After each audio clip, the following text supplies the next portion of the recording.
নমস্কাৰ আজি আমি আসাম ডাইৰেক্ট ৰিক্ৰুটমেণ্ট 2024 ৰ বাবে প্ৰয়োজন হোৱাকৈ কেইটামান অতিকৈ গুৰুত্বপূৰ্ণ প্ৰশ্ন আলোচনা কৰিবলৈ ওলাইছো তো বলক দেৰি নকৰাকৈ ভিডিঅটো আৰম্ভ কৰোঁ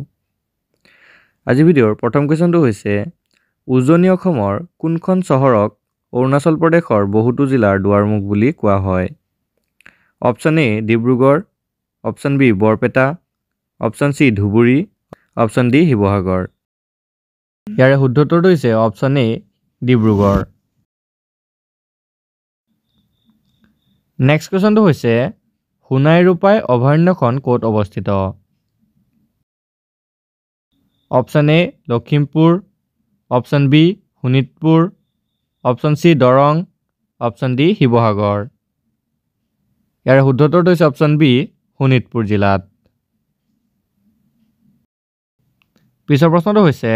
ফাল্কন উৎসৱ বা ফাল্কন ফেষ্টিভেল ক'ত উদযাপন কৰা হয় option A Umrangso option B Majuli option C Digboi আৰু অপচন ডি ধুবুৰী ইয়াৰে শুদ্ধ উত্তৰটো হৈছে অপচন এ উমৰাংচু পিছৰ প্ৰশ্নটো হৈছে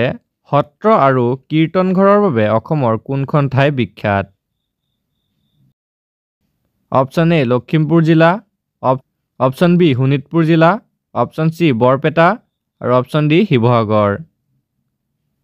ইয়াৰে শুদ্ধ উত্তৰটো হ'ব option C Barpeta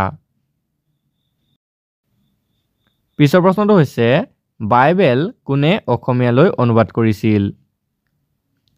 option A Madhav Kandali option B Atmaram Sharma option C Gyandabhiram Barua আৰু অপচন ডি নাথান ব্ৰাউন ইয়াৰে শুদ্ধ উত্তৰটো হৈছে অপচন বি আত্মাৰাম শৰ্মা পিছৰ প্ৰশ্নটো হৈছে সংগীত নাটক একাডেমী বঁটাৰে সন্মানিত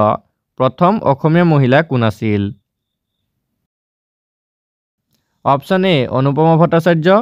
option B Aideu Sandikai option C Pratima Pandey Barua option D Sudakshina Sharma ইয়াৰে শুদ্ধ উত্তৰটো হ'ব option C Pratima Pandey Barua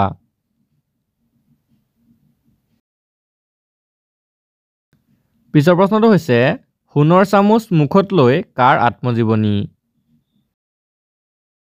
option A Nalinibala Devi option B Lakshminath Bora option C Pranabjyoti Deka আৰু অপচন ডি নিৰ্মল প্ৰভা বৰদলৈ বন্ধুসকল ইয়াৰে শুদ্ধ উত্তৰটো হ'ব অপচন চি প্ৰণৱজ্যোতি ডেকা পিছৰ প্ৰশ্নটো হৈছে যাদৱ পায়েঙক কেতিয়া পদ্মশ্ৰী বঁটাৰে সন্মানিত কৰিছিল